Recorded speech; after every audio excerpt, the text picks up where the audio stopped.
Hi hello ಎಲ್ಲರಿಗೂ ನಮಸ್ಕಾರ. Welcome back to Shushi's kitchen. ಇವತ್ತು ನಾನು ನನ್ನ ಕಿಚನಲ್ಲಿ ಸೋಯಾ ಬುರ್ಜಿ ತೋರಿಸ್ತಾ ಇದ್ದೀನಿ. ಇದನ್ನ ಮೀಲ್ ಮೇಕರ್ ಅಂತ ಕೂಡ ಹೇಳ್ತಾರೆ. ನೋಡಿ, ಗ್ರೇವಿ ಇಷ್ಟು ಚೆನ್ನಾಗಿ ಬಂದಿತ್ತು. ಫಸ್ಟ್ ಇದನ್ನ ಬಿಸಿನೀರು ಇಟ್ಕೊಂಡು ಬಾಯ್ಲ್ ಆಗುವಾಗ ನಾವು ಎಷ್ಟು ಬೇಕು ಸೋಯಾ ಎತ್ತಿಟ್ಕೊಂಡಿರ್ತೀವಲ್ವ, ಅದನ್ನ ನೀರಲ್ಲಿ ಹಾಕ್ಬಿಟ್ಟು ಮುಚ್ಚಿಟ್ಬಿಡ್ಬೇಕು. ಒಂದ್ 2-3 ನಿಮಿಷ ಸ್ಟವ್ ಆಫ್ ಮಾಡ್ಬಿಡ್ಬೇಕು. ಮುಚ್ಚಿಟ್ಬಿಟ್ರೆ ಆ ಬಿಸಿನಲ್ಲೇ ಎಲ್ಲ ಚೆನ್ನಾಗಿ ಬೆಂದಿರುತ್ತೆ. ಆಮೇಲೆ ಇದನ್ನ ಈ ತರ ಸ್ಟ್ರೈನ್ ಮಾಡ್ಬಿಟ್ಟು ಆರ್ದ್ಮೇಲೆ, ಬಿಸಿನಲ್ಲಾಗಲ್ಲ, ಆರ್ದ್ಮೇಲೆ ಈ ತರ ಎಲ್ಲ ಸ್ಕ್ವೀಸ್ ಮಾಡಿ ಇಟ್ಕೊಳ್ಳಿ. ಅವಾಗಲೇ ನಿಮ್ಗೆ ಉಪ್ಪು ಖಾರ ಎಲ್ಲ ಒಳಗಡೆ ಅಬ್ಸರ್ವ್ ಮಾಡೋದು, ಗ್ರೇವಿ ಚೆನ್ನಾಗಿ ಬರುತ್ತೆ. ನೋಡಿ, ಇಟ್ಕೊಂಡಿದೀನಿ. ಇದು ಈರುಳ್ಳಿ ಇಟ್ಕೊಂಡಿದೀನಿ, ಟೊಮೆಟೊ 2, ಈರುಳ್ಳಿ 2 ಕಟ್ ಮಾಡ್ಕೊಂಡಿದೀನಿ, ಜಿಂಜರ್ ಗಾರ್ಲಿಕ್ ಪೇಸ್ಟ್ ಇದೆ, ರೆಡ್ ಚಿಲ್ಲಿ ಪೌಡರ್ ಇದೆ, ಮತ್ತೆ ಚಿಕನ್ ಮಸಾಲ ಸ್ವಲ್ಪ ಇಟ್ಕೊಂಡಿದೀನಿ, ಗರಂ ಮಸಾಲ ಇಟ್ಕೊಂಡಿದೀನಿ, ಧನಿಯಾ ಪೌಡ್ರು ಮತ್ತೆ ಅರಿಶಿನ ಬೇಕು.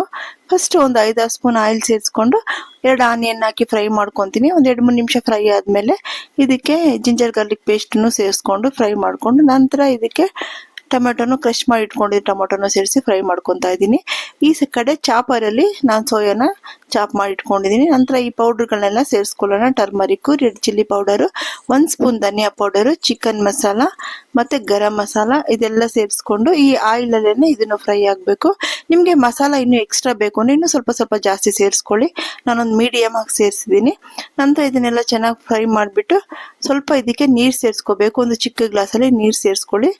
ಯಾಕಂದ್ರೆ ಸೋಯಾ ಹಾಕ್ತಿವಲ್ವ, ಅದೆಲ್ಲ ಅಬ್ಸರ್ವ್ ಮಾಡಕ್ ನೀರ್ ಬೇಕು. ಇವಾಗ ಸ್ವಲ್ಪ ಸಾಲ್ಟ್ ಸೇರಿಸ್ಬಿಟ್ಟು, ಆಲ್ರೆಡಿ ಸೋಯಾದಲ್ಲಿ ಸ್ವಲ್ಪ ಸಾಲ್ಟ್ ಹಾಕ್ಬಿಟ್ಟು ಬಿಸಿನೀರಲ್ಲಿ ಅದನ್ನ ಬೇಯಿಸ್ಕೊಂಡಿರ್ತೀವಲ್ವಾ, ಬೇಯಿಸ್ಕೋಬೇಕು. ನೀವು ಹಾಕೊಳ್ಳಿ. ಇವಾಗ ನೋಡಿ, ಇವಾಗ ಸೋಯಾನ ಇದರಲ್ಲಿ ಸೇರಿಸ್ಬಿಟ್ಟು ಚೆನ್ನಾಗಿ ಮಿಕ್ಸ್ ಕೊಟ್ರೇನೆ ಅದ್ರ ಒಳಗಡೆ ಉಪ್ಪು ಖಾರ ಎಲ್ಲ ಇಳ್ಕೊಳ್ಳುತ್ತೆ. ನೋಡಿ, ಈ ತರ ಚೆನ್ನಾಗಿ ಮಿಕ್ಸ್ ಮಾಡಬೇಕು.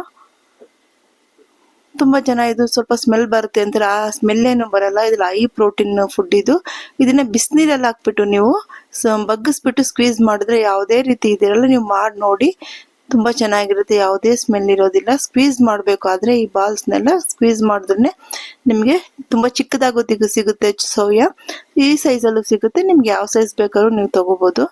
ನೋಡಿ, ಈ ತರ. ನಂತರ ಇದಕ್ಕೆ ಒಂದ್ 2-3 ನಿಮಿಷ ಆದ್ಮೇಲೆ ಕೊತ್ತಂಬರಿ ಸೊಪ್ಪನ್ನ ಹಾಕ್ಬಿಟ್ಟು ಮೇಲ್ಗಡೆ ಮಿಕ್ಸ್ ಮಾಡ್ಕೊಂಡ್ರೆ ನಮ್ಮ ಸೋಯಾ ಬಜ್ಜಿ ರೆಡಿ ಆಗ್ಬಿಡುತ್ತೆ. ಇದು ರೈಸ್ ಜೊತೆಗೂ ಚೆನ್ನಾಗಿರುತ್ತೆ, ಚಪಾತಿ ಜೊತೆಗೂ ಚೆನ್ನಾಗಿರುತ್ತೆ, ಮತ್ತೆ ಪೂರಿ ಜೊತೆ ಕೂಡ ಚೆನ್ನಾಗಿರುತ್ತೆ. ಇಲ್ಲ ಹಾಗೆ ಸೈಡ್ ಡಿಶ್ ಆಗೂ ಚೆನ್ನಾಗಿರುತ್ತೆ. ಇದ್ರಲ್ಲಿ ಕೀಮಾ ಕೂಡ ಮಾಡ್ಬೋದು. ನಾನು ನೆಕ್ಸ್ಟ್ ಇದ್ರಲ್ಲಿ ಮಾಡಿ ತೋರಿಸ್ತೀನಿ. ಮತ್ತೆ ಅದೇ ಗ್ರೇವಿ ಕೂಡ ಮಾಡ್ಬೋದು. ಹಾಗೇನೆ ಕ್ರಶ್ ಮಾಡಿದ್ರೆ ಗ್ರೇವಿ ಕೂಡ ಮಾಡ್ಬೋದು. ನೋಡಿ, ಸಖತ್ತಾಗಿ ಬಂದಿತ್ತು. ನೀವು ಮಾಡಿ ನೋಡಿಪ್ಪ. ಮಾಡಿ ನೋಡ್ಬಿಟ್ಟು ಹೇಗಿತ್ತು ಅಂತ ನನಗೆ ಕಮೆಂಟ್ ಸೆಕ್ಷನ್ ಅಲ್ಲಿ ತಿಳಿಸಿ. ನನ್ನ ಚಾನಲ್ನ ಯಾರು ನೋಡ್ತಿರೋ, ಯಾರ್ಯಾರು ನೋಡ್ತಾ ಇದ್ರು ಎಲ್ಲ ಸಬ್ಸ್ಕ್ರೈಬ್ ಮಾಡಿ ನೋಡಿಪ್ಪ, ಆಯ್ತಾ?